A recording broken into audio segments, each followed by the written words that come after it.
अस्सलाम वालेकुम जी। बर्डनामा बाय वायएनबी के प्लेटफॉर्म से आज हम इकट्ठे हुए हैं या लव बर्ड के इतने सितारों को देख रहे हैं हमारे साथ। तो आज का हमारा कुछ प्रोग्राम इस तरह से है कि जो लोग 2-3 साल से इस हॉबी में हैं, जो उनके क्वेश्चंस हैं उनको आज हम एड्रेस करेंगे एक ओपन डिस्कशन के अंदर। तो शुरू करते हैं। तो इस सिलसिले में सबसे पहले तो एक क्वेश्चन जो मेरे जेहन में आ रहा था, सब लोग जितने भी हैं वो सवाल पूछते हैं कि ये जो लव बर्ड का ये काम है, ये बिजनेस है या हॉबी। आपसे पूछूंगा शेख साहब, सबसे पहले बताइएगा, इस पे के बारे में अपनी राय दीजिएगा कि ये किस तरह से देखते हैं आप इसको। अस्सलाम वालेकुम जी। ये सवाल बहुत दफा पूछा जा चुका है, पूछा जाता रहता है, मतलब फ्रीक्वेंटली आस्क्ड क्वेश्चन है। इसको मैं इस तरह अगर कहूँ उसको तो वो गलत नहीं होगा। और मेरी नजर में जिस तरह से स्टेक्स अब इन्वॉल्व हो गए हैं इसमें, तो सिर्फ इसको हॉबी कहना वो ज्यादती होगी। हमें चाहिए कि हम ट्रू पिक्चर दिखाएं लोगों को कि जिस तरह से इसमें पैसा इन्वॉल्व हो गया है, लोगों के स्टेक्स हैं इन्वॉल्व, जब इस लेवल पर उसमें अगर कमर्शियल एस्पेक्ट अगर इन्वॉल्व हो जाता है, तो मैं समझता हूँ कि वो कहीं से भी सिर्फ शौक नहीं रहता। लेकिन सक्सेसफुल इसमें वही होगा जिसको इसका शौक होगा। बगैर शौक के अगर जो आप सिर्फ एक इन्वेस्टमेंट पर्पज से आएंगे कि जी मैं इसमें इन्वेस्टमेंट कर लूं और मैं इसमें कुछ गेन्स कर सकूं, तो वो बहुत मुश्किल है। क्योंकि जब तक आप हम क्योंकि लाइफ स्टॉक में मोस्टली एक बड़ी टर्म यूज की जाती है कि जानवर के साथ अगर आप जानवर नहीं बन सकते तो फिर आप ये काम भी नहीं कर सकते। तो हाँ, यस, अगर आप इस तरह से इसको लेकर चल सकते हैं कि जो जो इसकी डायनामिक्स है पूरी की पूरी, और जितना इसकी रिक्वायरमेंट है उस तरह से लेकर चल सकते हैं, तो ये वो हॉबी है जो आपको बहुत ज्यादा कमर्शियली बेनिफिट भी कर सकती है और बड़े उस इसकी आरओआई बहुत, मैं समझता हूँ कि बहुत अच्छी है।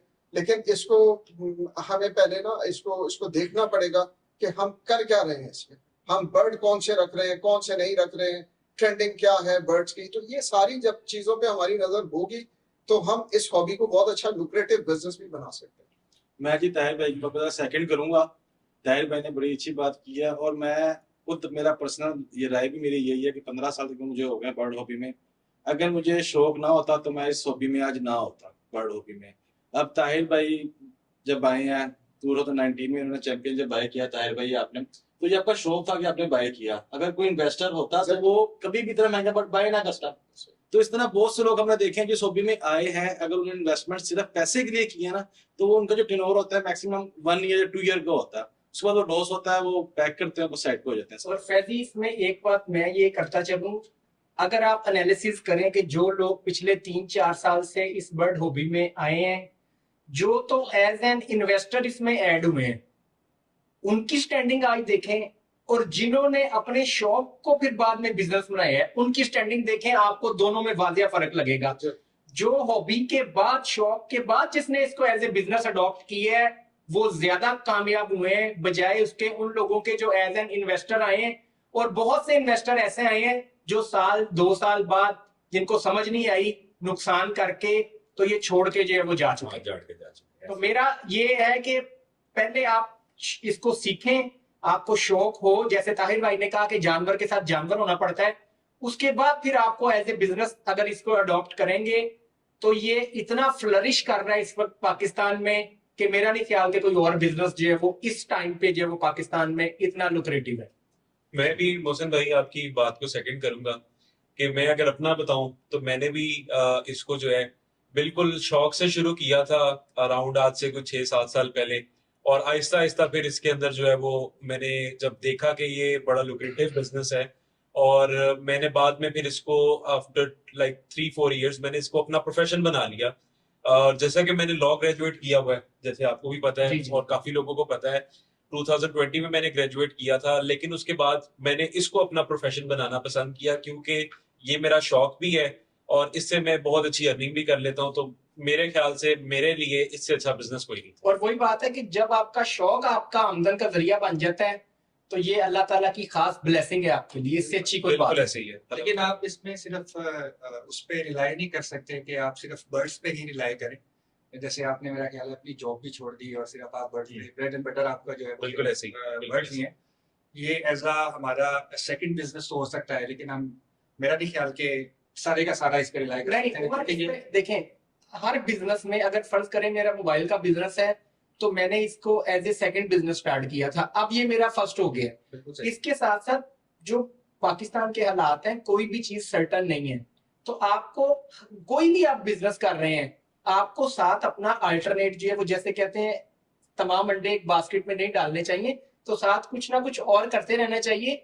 लेकिन ये इतना जो है वो फ्लरिश कर रहा है कि आप इससे दूसरे बिजनेसेस जो है वो भी कर सकते हैं। नहीं बिल्कुल आप अर्न कर सकते हैं, लेकिन मैं इनको कह रहा हूँ कि इन्होंने जॉब जो है वो नहीं, देखिए, लेकिन मैं- आप कुछ सोच रहे मैं होंगे। उमर भाई आपको देखिए, मैं थोड़ा सा एक्सप्लेन करूं, मैं जिस तरह से सोचता हूँ, मैं ये कहता हूँ कि अगर आप कोई भी काम कर रहे हैं ना, उसमें आपको ऑल इन होना पड़ता है, बिल्कुल सही है। ठीक है। अगर आप ऑल इन नहीं है तो आप उस काम में आधे अधूरे ही हैं। बिल्कुल है। और जब तक आप मिसाल के तौर पे पाकिस्तान में अगर आप देखें तो बर्ड्स के काम को ऐसा काम नहीं समझा जाता कि यार ये कोई अच्छा काम है, और लोगों के लिए तो होता है 1000 रुपए तो का 1000 रुपए का है, 200 रुपए का है, 150 रुपए का है, लेकिन उनको पता नहीं है कि ये लाखों रुपए के तो होते हैं। कितनी बिल्कुल है। पोटेंशियल है। ठीक है, कितना पोटेंशियल है। तो मैं यही कहूंगा कि अगर तो आप इसको अगर सोल बिजनेस बनाएंगे ना अपना, तो आपको इससे बेहतर काम ही कोई नहीं लगेगा। वो कभी कभी कोई पूछता है कि आप क्या लेकिन करते हैं, ये आपने bird सोल रखी है। बिजनेस भी उनके लिए है जो उनको पता नहीं बर्ड सेल हो जाएगा। अगर एक नया शौकीन आते साथ ही बर्ड बॉल लगा ले, उसका सेल नहीं होना तो उसका सोल बिजनेस नहीं है। इसमें मैं ना एक बिजनेस पॉइंट ऑफ व्यू से जैसे हम बात कर रहे हैं ना, मैं एक चीज ऐड करूं कि बिजनेस की जब हम बात करते हैं तो जिसमें कुछ हमने इनपुट करना है, उससे कुछ हमने आउटकम लेना है, कुछ पैसे कमाने हैं, इस तरह की प्रैक्टिस कभी भी पार्ट टाइम नहीं हो सकती। पैसा पार्ट टाइम नहीं कमाया जा सकता। पैसा कमाना उसके लिए आपको मुकम्मल टाइम देना उसके लिए आपको मुकम्मल टाइम, सही। पहले तो हम ये चीज निकाल दें कि पैसा हम पार्ट टाइम कमा सकते हैं। ये हलाल रोजी कभी भी आप पार्ट टाइम नहीं कमा सकते। उसके लिए आपको ऑल इन जाना पड़ता है, ऑल आउट के लिए। ऑल आउट के लिए तो वो मैं समझता हूँ कि आपको टाइम जो है ना वो देना पड़ेगा और उसकी टाइम मैनेजमेंट आपको करनी पड़ेगी। ये चीज आपने सीख ली तो आप कोई सा भी कारोबार करें उसमें आपको उसमें आप कामयाब होंगे इंशाल्लाह। चलें आगे चलते हैं, डिस्कशन को लेके चलते हैं। उसमें मैं ये जानना चाह रहा था कि आजकल लवबर्ड में जो ट्रेंड चल रहे हैं, जिस तरह के न्यू फैंसियर आ रहे हैं, आपकी क्या राय है? आप मुतमईन है इस चीज से जो जिस तरफ से आ रही है ये सारी होगी? देखें जी, मुतमईन तो आज से 4 साल पहले भी अगर अपने आप को रख के सोचेंगे तो हर साल ऐसा होता है। मुतमईन तो वो इंसान की नेचर भी है, वो किसी वक्त भी नहीं हो सकता। लेकिन ये जैसे पहले बात हो रही थी कि अगर एज ए बिजनेस अगर आप एज एन इन्वेस्टर आ रहे हैं तो बेहतर है पहले इस काम को सीखें, उसके बाद जो है वो इसमें इन्वेस्टमेंट करें। जो भी ट्रेंडिंग है ये इसके डायनामिक्स को सीखें।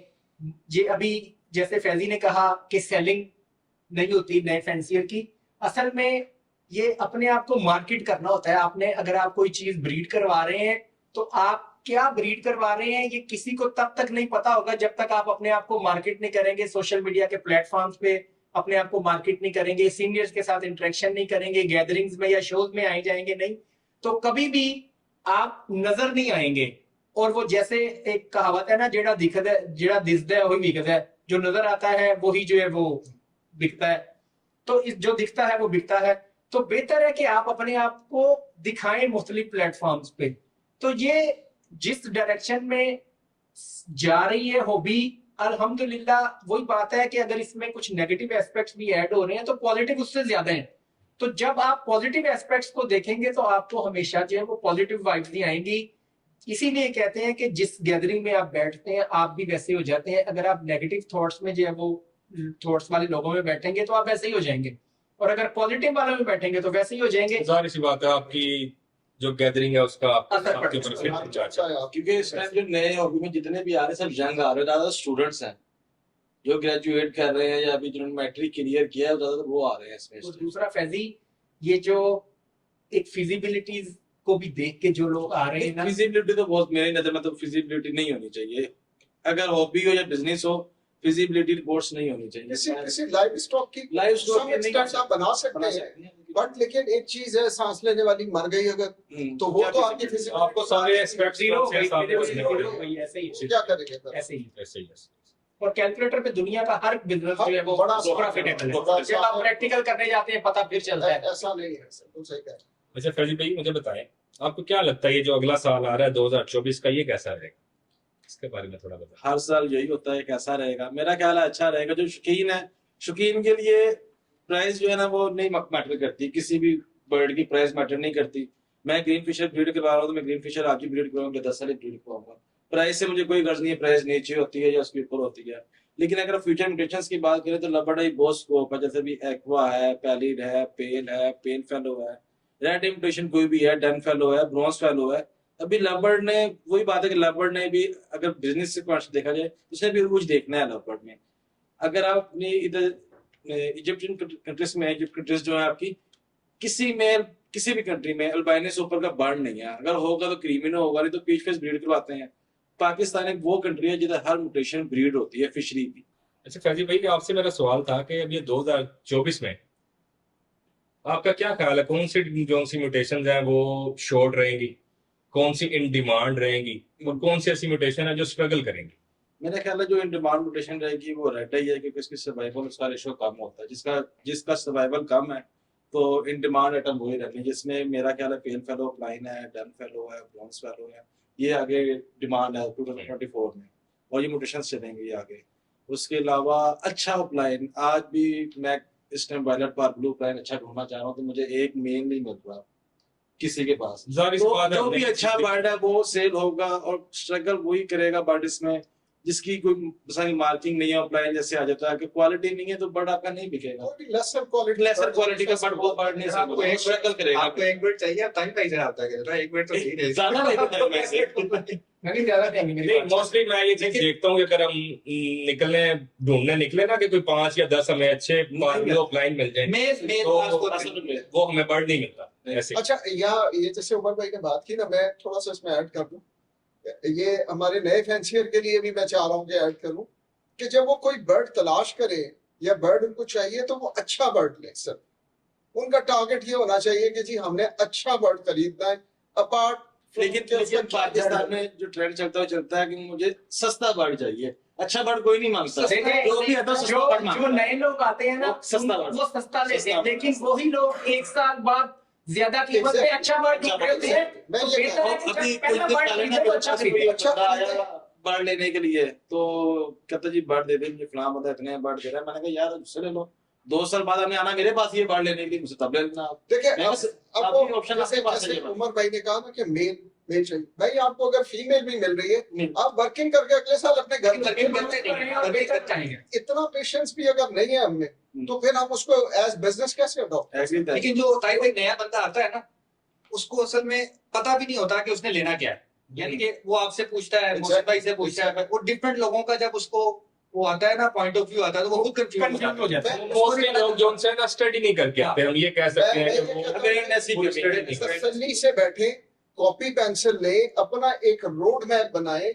आपने जाना कहाँ है, आप 4 साल बाद 5 साल बाद अपने आप को कहाँ देखते हैं, कहाँ देखना चाहते हैं, ये वर्किंग करें। कोई जल्दी नहीं है, कोई ट्रेन नहीं छूट रही किसी की। शॉर्ट टर्म में तो कुछ भी नहीं है। कुछ हासिल नहीं कर सके। और मैं भी एक बताता हूँ, एक्सपीरियंस जो हुआ, पीएलएफ का शो गुजरा उसमें जजिंग की है, तो ब्लू की क्लास में जो बर्ड थे मैक्सिमम 5 बर्ड्स। बेसिक कलर हमारे पास सही नहीं, लोगों ने प्योर ग्रीन लगाए तो फीचर्स प्योर ग्रीन वाले नहीं है उसके। अब पार्क ब्लू आ रहा है तो ब्लू में टर्कोइज कलर, पार्क ब्लू है नहीं, कलर है उसका टर्कोइज ना, वो नहीं है।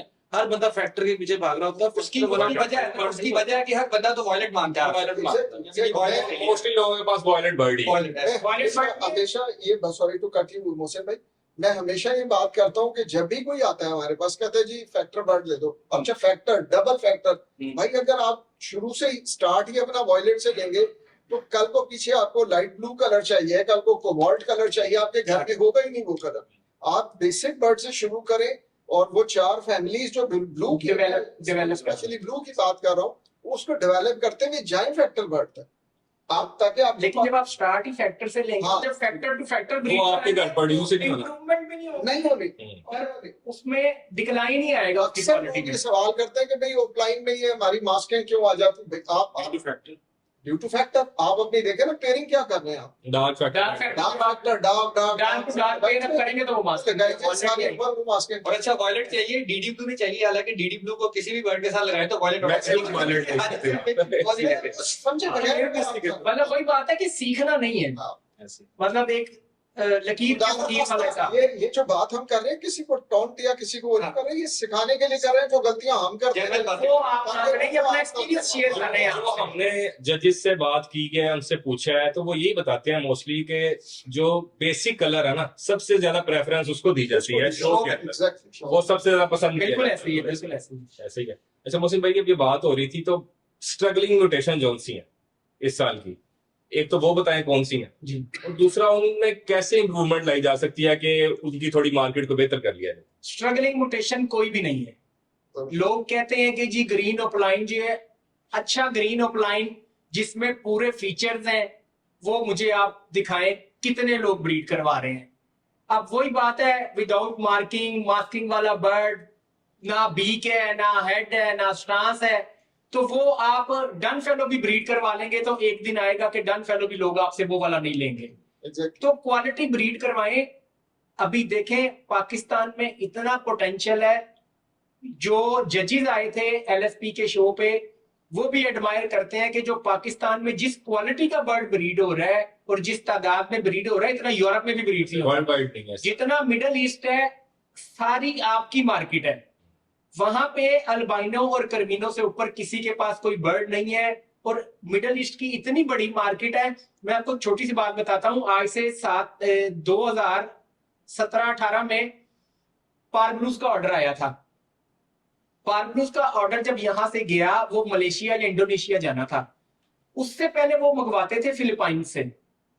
फिलीपाइंस से जब वो बर्ड मंगवाते थे तो उनके पास मोर्टेलिटी 30 to 40% थी। उन्होंने जब पाकिस्तान से बर्ड जो है वो इंपोर्ट किया तो उनके पास मोर्टेलिटी 10% से भी कम आई। इतना स्ट्रॉन्ग बर्ड हमारा था। उनके रिपीट ऑर्डर्स भी आए, लेकिन हम लोगों का क्या होता है कि जब बल्क में एक चीज जा रही होती है तो उसकी प्राइस वो नहीं होती जो आप single bird to single bird जो है वो आप एक्सपेक्ट करते हैं। मोहसिन भाई, बल्क में फिर आपको प्राइस भी वो मिलती है, लेकिन आपके नंबर जितने भी नंबर में फिर वो आप लेकिन मैं चले जाते हैं। कट करता हूँ। लेकिन मोहसिन भाई, उस टाइम जो डॉलर था वो भी 110, 115 या 120 का था, लेकिन इस टाइम जो डॉलर है वो 300 प्लस है। जी। तो मेरा ख्याल है इस टाइम जो एक्सपोर्ट जो पाकिस्तान में ज्यादा होगी, क्योंकि किसी भी कंट्री से अभी फिलीपाइन का भी देखा जाए तो हमारे रेट उसके लेवल पे हैं इस टाइम, बिल्कुल ऐसे ही है। और हमारा बर्ड उनके बर्ड से अच्छा है, अच्छा है। लेवल रेशो अच्छी है। ऑलमोस्ट और वेदर्स देखे जाते हैं बर्ड को, और ऐसे। वेदर देखता है बर्ड इधर, वहां का बर्ड ऐसा तो है ही नहीं। इंटरनेशनल मार्केट को कैप्चर करने के लिए यही है ना कि फिर आप अच्छा बर्ड देंगे ये तो टाइम, आपकी वर्थ रहेगी। ये टाइम। अगर आप वो फिलिपाइन वाला काम चला देंगे तो वो मोर्टेलिटी और वही मसले मसाइल भी खड़े हो जाएंगे इसी तरह ही। अच्छा, अपना वजाद भाई, आपसे मैं सवाल करना चाह रहा था, ये ऑफलाइन के साथ असल में हुआ क्या? देखें, ये सिर्फ अपलाइन के साथ नहीं, और कोई भी म्यूटेशन आप उठा के देख लें, होता कुछ भी नहीं है। ठीक है, सिर्फ एक बात, लोगों के अपने जो नेगेटिव माइंडसेट्स हैं, जैसे मोहसिन भाई ने भी पहले कहा कि पॉजिटिव रहे, पॉजिटिव लोगों के दरमियान बैठे तो आप पॉजिटिव रहेंगे। ठीक है, लेकिन कुछ हुआ ये कि जब ऑफलाइन बहुत अपने अरूज पे जा रहा था, अपनी जो हाइप देख रहा था, तब कुछ लोगों ने नेगेटिव बातें करना शुरू कर दी कि यार ये ऑफलाइन लग बहुत ज्यादा गया। ठीक है, अब ये आगे जो है इसकी प्रोडक्शन बहुत ज्यादा हो जाएगी तो ये बिकना बंद हो जाएगा। ठीक है, लेकिन मैं सबको यही कहूंगा कि आज भी क्वालिटी ऑफलाइन, जैसे कि फैजी भाई ने भी कहा कि एक फार्मूले ऑफलाइन का अच्छा मेल नहीं मिल रहा उनको। ठीक है, तो ऑफलाइन के साथ हुआ कुछ भी नहीं है, लेकिन लोगों ने क्वालिटी को कंसिडर किए बगैर पैनिक हो गए लोग। पैनिक हो गए। पैनिक हो। और जो बाहर इंपोर्ट किए इंपोर्टर्स ने कुछ ऑफलाइन जैसे, और वो मतलब कि बिल्कुल जो है वो किसी भी समझ ले कि क्वालिटी के मेयार पे पूरा नहीं उतरते, तो उस पे जो है वो लोगों ने वो सस्ते सस्ते लिए। उसके बाद जब उनके पास प्रोडक्शन आई और उनसे वो सेल नहीं हुआ। जो मेरी ऑब्जर्वेशन है इसमें, पैनिक की वही लोग उन्होंने सस्ते बर्ड खरीदे। हाँ, सस्ते अब वाले। उन्होंने गंदे bird लिए। 30,000 रुपए का जोड़ा खरीदा, वो कहता जी 5,000 का बच्चा बेच जाए, ऐसे ही। क्वालिटी है ही 5,000 वाली, ऐसे ही। तो बिकने 5,000 रुपए ऐसे का ही। बर्ड है। अगर इसको on the other side of the picture अगर हम देखें इस चीज को, किसी बर्ड की, एक तो हमारे पास जनरली पेरेंट गलत करते हैं, Yes. पर हम इस चीज को नहीं समझते कि हम उससे अच्छा ऑफलाइन प्रोड्यूस कर रहे हैं तो हमें क्या पेरेंट। अक्सर लोग आएंगे आपके पास कि यार ये पेल फेलो में हमारे पास ना मास्क आ रहा है। भाई वो जरूरी है, अगर आ भी गया है तो आपने उस पेयरिंग से अच्छा पेल फेलो प्रोड्यूस कर रहे हैं, ना कि अच्छा ऑफलाइन प्रोड्यूस कर रहे हैं। तो टारगेट और टास्क ओरिएंटेड हमारा काम नहीं है, एक बात। दूसरी बात, हम ये समझें कि ये जो बात आपने की ना ऑफलाइन को क्या हुआ, मैं समझता हूँ कि थोड़ा सा हमें लोगों को ये भी बताना है कि जो ब्लैक आई बर्ड है ये ओवर प्रोडक्शन की वजह से भी डेफिनेटली उसकी प्राइसेस नीचे आएंगी। या डिमांड एंड जी, सप्लाई ऐसे वो दो डेफिनेटली rule उसकी apply प्राइसेस नीचे आएंगी, वो रूल अप्लाई हुआ है। लेकिन उसमें भी जिस तरह फैजी भाई ने बात की और दोस्तों ने बात की कि क्वालिटी बर्ड तो आज भी शॉर्ट है, आज भी आपको किधर मिलता है? आप मुझे लेकिन ताहिर भाई असल में होता ये है कि अब हमारे पास लोगों के पास ना पैसा ज्यादा है, बताइए। यानी कि अब मेरा ख्याल है आपको भी शायद रोजाना मैसेजेस आते हो डन फेलोज के लिए विजुअल बर्ड चाहिए। बहुत ज्यादा, बहुत ज्यादा। तो वो जो पहली बात हमने की थी ना, हॉबी है या बिजनेस है, तो ये लोगों ने इसको कारोबार बनाया हुआ है। हॉबी तो वो उसको समझ ही नहीं रहे। अगर वो हॉबी समझे तो फिर वो ये ऑफलाइन बाई अच्छी करें और बात, बाकी अच्छी चीजें भी बात। करें। और दूसरा, वर्किंग कोई भी नहीं करना चाहता। अगर आपके पास अच्छा ग्रीन ऑफलाइन है तो उसमें आप वैल्यू एडिशन करें, उसको पेल फेलो में ब्रीड करवाएं, डन फेलो में, डाइल्यूट में। मतलब वही बात है कि अगर आप 3-4 साल से लगातार एक ही स्टैंडर्ड का और एक ही स्टाइल का बर्ड ब्रीड करवा रहे हैं तो एट दी एंड उसकी मार्केट तो नहीं रहेगी ना। तो आपने उसको अपग्रेड करना है, उसमें वैल्यू एडिशन करनी है, तो फिर जाके आपको उसका बेनिफिट अच्छा मिलेगा। मौसम भाई, आपने बड़ी अच्छी बात की कि अगर आपके पास अच्छा ऑफलाइन है तो उसको पेल फेलो में ब्रीड करवाएं, डाइल्यूट में ब्रीड कराएं। लेकिन हमारे यहाँ पे ना लोगों में बड़ा ऐसा मिसकंसेप्शन है कि ऑफलाइन जो है वो समझते हैं कि सिर्फ वही है। ऑफलाइन पेल फेलो कोई और चीज है, ठीक है, डाइल्यूट ऑफलाइन कोई और चीज है, ठीक है, लेकिन सादा ऑफलाइन जो है वो कुछ भी नहीं वो कुछ भी नहीं है। ठीक असल है। में हाँ, इसी से ही सारे बने हैं इसी से ही बने हैं और सब। बनने भी इसी हाँ। से है। तो बजाय आप एक एंड प्रोडक्ट लेने के आप खुद वर्किंग करें जो बिल्कुल ऐसे ही। उसका मजा है, और फिर आप ऐसे ही। अपने मतलब की आप चाहते हैं जी मेरा ऑफलाइन जो है वो ताहिर भाई के ऑफलाइन की टक्कर का होना चाहिए। तो ताहिर भाई ने कितनी मेहनत इस पे की है, कितना टाइम स्पेंड किया है, कितनी देर होल्ड की है, कैसी कैसी पेयरिंग्स की हैं, फिर जाके वो ताहिर भाई इस मुकाम पे पहुंचे हैं। तो ताहिर भाई की वो जो स्ट्रगल है वो कोई नहीं करना चाहता। वो कहता है कि मैं आज आया हूं तो कल मैं जो है ना वो ताहिर भाई के मुकाबले पे खड़ा हूं। तो इसलिए हर काम में पेशेंस और वर्किंग लाजमी है। मैं 6-7 साल हो गए ऑफलाइन को ब्रीड कराते हुए। आज भी आपसे भी बेसिक फिशरी ली है जी, बिल्कुल ऐसा है। फैजी से भी ली है, उमर ताहिर से भी। कि भाई आपने उनको आज मजबूत कर रहे हैं। आज 7वें साल जब मैं अपने ऑफलाइन को ब्रीड कराने जाऊंगा, मैं बेसिक बर्ड्स के साथ आज भी। ऐसे ही बिल्कुल ऐसे तो ही। ये जरूरी है। अच्छा मुस्लिम भाई, बिलफर्ज अब जो ट्रेंड चल रहा है, मैक्सिमम लोग अब ऑफलाइन ब्रीड नहीं करवाएंगे, ठीक है। तो क्या बनेगा ऑफलाइन का? अगर अच्छा ऑफलाइन ही मार्केट में नहीं मिलता तो आने वाले सालों ये में देखें, हमें अच्छा ऑफलाइन ही नहीं मिलेगा। मैं आपको बताता हूँ 2019 में अल्बाइनो कोरोना वाले टाइम इतना हो गया था यहाँ कि यहाँ से एक्सपोर्ट हो गया था। ठीक हो गया। ठीक हो गया, फिर क्या हुआ, शॉर्टेज हो गई, और आज वही अल्बाइनो 12,000 का 15,000 का है। 18,000 का भी था। आप अगर ग्रीन ऑफलाइन ब्रीड करवाना छोड़ देंगे, इंप्रूव नहीं करेंगे, उसे अच्छा नहीं करवाएंगे, तो जो करवा रहे होंगे फिर उनका टाइम आएगा 1-2 साल बाद, जिनके पास अच्छा होगा। एग्जैक्टली। ऑफलाइन आपको हर मुटेशन के लिए चाहिए। आप दुनिया में Passion export क्या चाहिए, क्या करेंगे? बात हम एक्सपोर्ट की करते हाँ, हैं, ऐसे ही। तो क्या बेसिक पर मतलब फिशरियां एक्सपोर्ट करेंगे जब तक हाई एंड मुटेशन नहीं होगी तो क्या करेंगे? तो इसलिए अल्टीमेटली उनकी भी डिमांड है। अच्छा, और मैं आपको एक बात बताऊं, कुछ म्यूटेशंस पिछले 3-4 साल का आप एक्सपीरियंस देख लें, पेल है, पैलिड है, डाइल्यूट है, हमारे यहाँ एक हवा चलती है। यकीन माने लोगों के पास पेल ऑफलाइन थे, वो ऑफर करते थे लोगों को कि ये पेल ऑफलाइन ले लो, लोगों को अवेयरनेस नहीं, यानी कि एक बर्ड से लोग फोर्स नहीं करवाते थे। वो कहते थे कि नहीं जी ये फीका सा ऑफलाइन है, ये हमें नहीं चाहिए। 2019 में मेरे पास पेन अपलाइन था, तो तना नहीं मेरे पास आया था, उसको मैंने ऑफर किया, बट 15,000 20,000 पे रेट चल रहा था। उसको मैंने बोला कि 15,000 में पेन अपलाइन की फीमेल ले जा। कहता नहीं, फीके कलर का बर्ड है, मैं नहीं लूंगा। तो उसके बाद तना नहीं में हमसे बढ़ने गया 3 लाख। डाइल्यूट का बर्ड देखें, डाइल्यूट लोग नहीं लेते थे, पैलिड के बर्ड से मैं खुद जो है वो 2 साल फोस्टरिंग करवाता हूँ। तो वही बात है कि आप जब डाइल्यूट से नहीं करवाते। डाइल्यूट से भी करवाते रहो, आपको क्या पता कि किस चीज का टाइम कब आ जाए। सही फिर बात। क्या होता है कि जब उसकी हवा चलती है तो हम पागलों की तरह दौड़ना शुरू कर देते हैं कि यार कहीं से मिल जाए, नंबर ज्यादा कर लें। अब देखिए, जब अपने पास होता है तो अब ब्रीड इसमें करवाते हैं। पेल की हवा है कि पेल का रेट कम है, तो कोई बंदा नहीं मांग रहा। ये साल 2 साल पेल में जंप आता है तो बंदे ने फैजी भाई असल में कहा होता ये है कि हम लोगों की अपनी गलतियां भी होती हैं। जैसे ही कोई म्यूटेशन नीचे आती है ना, हम उसकी पोस्ट लगाना भी छोड़ देते हैं। ये भी है। हालांकि हमारे पास क्वांटिटी में बर्ड पड़े होते हैं, तो हम लोग समझते हैं यार ये बिक नहीं रहा, तो जाहिर सी बात है जब हम लोगों के पास लोगों को नजर नहीं आएगा तो ऑटोमेटिकली कोई उसको बाय भी नहीं करेगा। ये इसमें उसकी जो डिमांड चल रहा होता है उसी की पोस्ट बार उसी की- बार अब ऐसे ही है। पेल फेलो की पोस्ट आप रोजाना लगाते हैं, पेल ऐसे से ही। आपने कितनी लगाई है? ये बात आता है। ऐसे ही है, बिल्कुल ये हकीकत है। मैंने तो 2 दिन पहले लगाई। अली आगे तो आप तो लगाते रहते हैं। अच्छा, एक साथ- पर्सनल प्रेफरेंसेस भी तो होती है। बिल्कुल, बिल्कुल ऐसे ही। इसलिए मुझे पेन वैसे बहुत पसंद है। हर म्यूटेशन को बाय करने का एक टाइम होता है। अगर इस टाइम अप्लायंस सस्ता है तो आपको चाहिए कि आप लोग अच्छा अप्लायंस खरीदें, वो किसी भी म्यूटेशन में हो।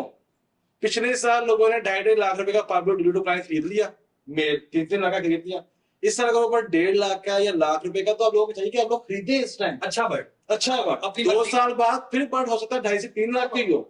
ऐसे ही ये डिमांड सप्लाई की बात है। इसी तरह ही। जी जी। अच्छा, एक साथ मुझे बताएं आप, खरीदने नहीं है। बात काट रहा हूँ आपकी गाजी भाई, शेखर मुझे बताएं कि अब ये अपलाइन को दूसरी किसी म्यूटेशन में लेके जाने का क्या तरीका है?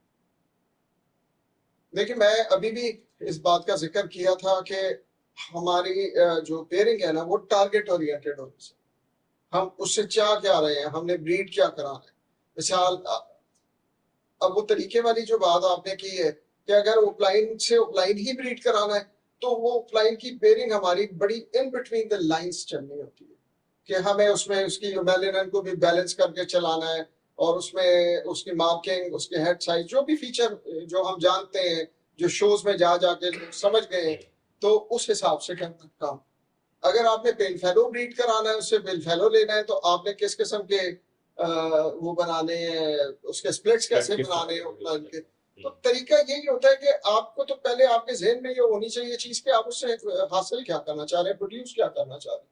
वो मैं आपको अपने बेसिकली गोल्स का पता होना चाहिए, आगे इसमें से निकालना है। जो बर्ड डालना है वो आपने देखना है। अभी जैसे ग्रीन ऑफलाइन हमने पेल फॉर्म में डालना है, तो आपने ये भी देखना है कि वो बर्ड इनो का कैरियर तो नहीं है। वो तो बात चीज ठीक है है। आपको फर्ज करें आपने अगर इनो प्लांट डालना, उसमें मुझे ग्रीनो प्लांट डालना है, पेल फॉर्म का कैरियर तो नहीं है। ये सब चीजें आपने देखनी है। अरे भाई आप वर्किंग करते हैं जो आप लोग क्लाइंट की काफी देर से वर्क, उसमें वेस्टेज का क्या है, यानी कि आपका, क्योंकि वेस्टेज भी यकीन अच्छा, आती होगी ये बड़ी अच्छी बात की आपने। मैंने ना कुछ अपने टास्क बनाए। अगेन मैं बार बार ये रेपिटेशन हो रही है, लेकिन मैंने कुछ अपने, जिस तरह मुदस्सिर पहले बात की, गोल्स बनाए हुए। उसमें ये है कि मैं अगर एक पेयर बना लूं, फर्ज करें कि मैंने इससे ऑफलाइन ब्रीड कराना, तो मैं पहले साल उससे 40-50% क्वालिटी एक्सपेक्ट करता हूँ। सही। अच्छा, क्वालिटी पहले आपको समझ आनी चाहिए है क्या चीज।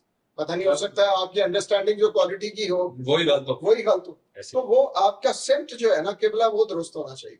तो वो मैं 40-50% एक्सपेक्ट करता हूँ। अगले साल मैं देखता हूँ उसमें 10-20% की एडिशन होनी चाहिए। तो ये जो बात है ना, इसमें 3 से 4 साल लगते हैं एक अच्छा ऑफलाइन, जिसको आप किसी इंटरनेशनल लेवल पर आप समझते हैं कि ये मैं ले जा सकता हूँ, इस जोगा है ये बर्ड कि कहीं भी किसी बेंच पर जाके ये परफॉर्म करे, तो उसमें टाइम लगता है। तो मैं उसमें आहिस्ते जब फेयर इनफ 70-80% की आ गई, आपने 7 बच्चे लिए, 8 बच्चे, 10 बच्चे लिए, 6-7 उसमें बहुत अच्छे आ गए, फेयर इनफ।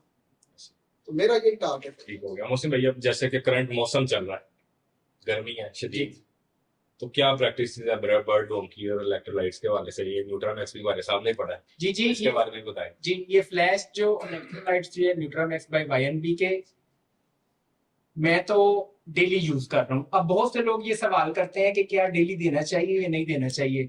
आपका अगर वेदर जो है वो, बर्ड का टेम्परेचर जो है वो 30, 34, 35, 36, अगर गर्मी डेली है तो व्हाई नॉट ये चीजें आप डेली दें। तो ये तो जो हमारी रूटीन है, या मेरी खास तौर पे जो रूटीन है, मैं तो डेली ये यूज करता हूँ। और डेली इस मौसम में लोग क्या करते हैं कि कूलर लगा दिया या एयर कंडीशनिंग लगा दी। क्या होता है, जब आप बर्ड रूम में जाते हैं तो आप अपने आप को या तो कूलर के सामने खड़ा कर लेते हैं या एसी के करीब खड़े हो जाते हैं, जबकि हर तो बर्ड को हवा नहीं जा रही। आपको लगता है कि लो जी टेम्परेचर ठीक है। ऐसे ही अब एयर पॉकेट्स बन जाती हैं आपके बर्ड रूम में, जिसकी वजह से बर्ड का नर्वस सिस्टम ब्रेक डाउन हो जाता है, सडन डेथ हार्ट अटैक से हो जाती है। आप कहते हैं मैं सुबह गया था, शाम को आया हूँ, बर्ड जो है सुबह बिल्कुल ठीक था, अब एक्सपायर हो गया। उसकी वजह ये होती है वेंटिलेशन लोग जो है वो प्रॉपर नहीं करते। तो मेडिकेशन, मल्टीविटामिन, इलेक्ट्रोलाइट के साथ साथ आपने अपने बर्ड रूम में वेंटिलेशन भी प्रॉपर रखनी है। असल में ब्रीडिंग सीजन में बर्ड ब्रीड करवाना कोई बहादुरी नहीं है, उनको इस एक्सट्रीम वेदर में बचाना, बचाने का काम है। उनको तैयार करना नेक्स्ट सीजन के लिए, असल आपकी बहादुरी ये है। फिर पता चलता है कि आपकी कीपिंग कैसी है, आप कितने जो है वो मास्टर हैं बर्ड की कीपिंग में?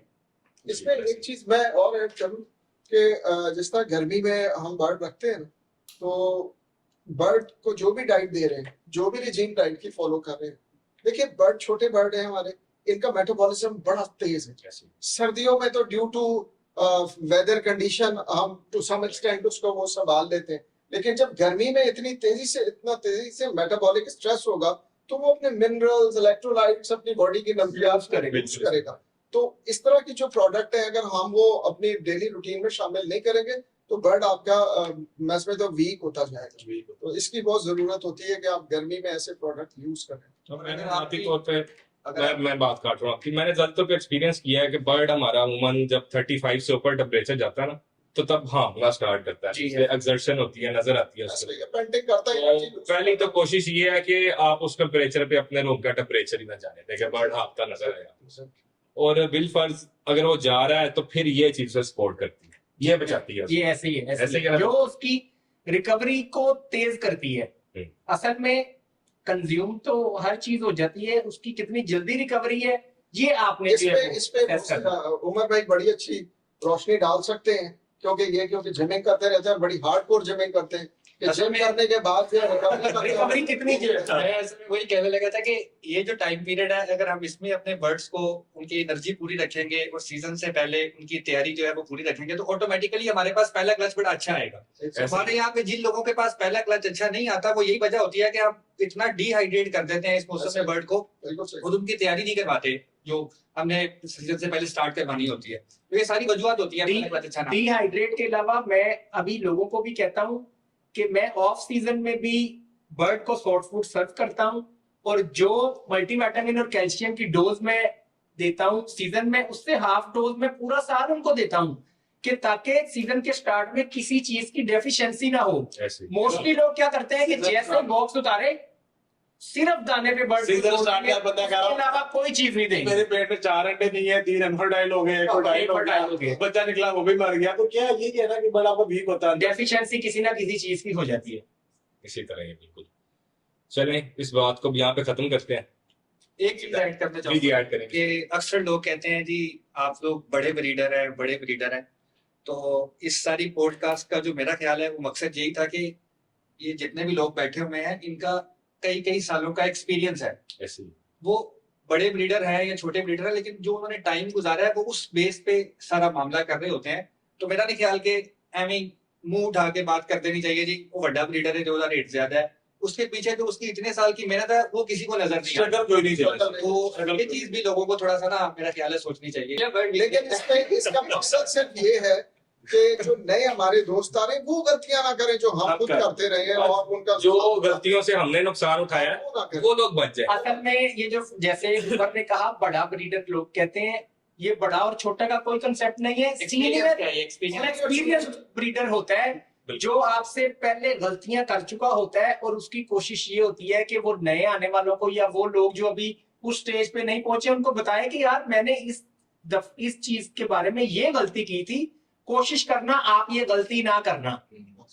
जिस तरह वालिदैन अपने बच्चों को समझाते हैं कि वालिदैन कोई भी माँ कोई भी लड़की उस वक्त तक माँ का दर्द नहीं महसूस कर सकती जब तक वो खुद माँ नहीं बन जाती, इसी तरह कोई भी बच्चा अपने बाप की मेहनत, मुशक्कत, शफकत का उस वक्त तक एहसास नहीं कर सकता जब तक वो खुद बाप नहीं बन जाता।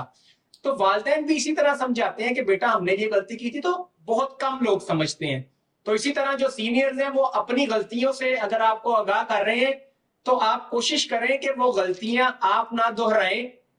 गलतियां हर कोई करेगा और अपनी जो हाथ से आप गलती करते हैं तजुर्बा उसी से आता है, लेकिन कोशिश करें कि कम गलतियां करें। इसमें एक शेर पे ऐड कर दूं मैं? जी।